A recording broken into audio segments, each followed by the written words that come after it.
Now, you won't have that problem at Starbucks. Starbucks, you can order anything the way you want, can't you? It doesn't matter. Here's the crazy thing about Starbucks. You know what they did? They just went out and made up their own language. They had a bunch of terminology, make up some drink sizes. We'll do whatever we want. These guys won't even know what the dickens we're saying. Don't you remember when you didn't even speak Starbucks? I remember that. I remember one of the first times I went to Starbucks, the lady in front of me ordered a grande decaf, no foam, 1 equal extra hot latte. What? I didn't even know what she said. I just wanted a cup of coffee.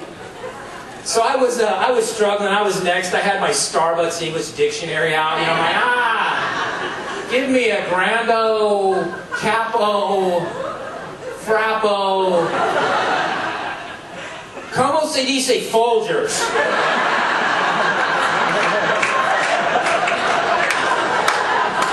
I felt like an idiot.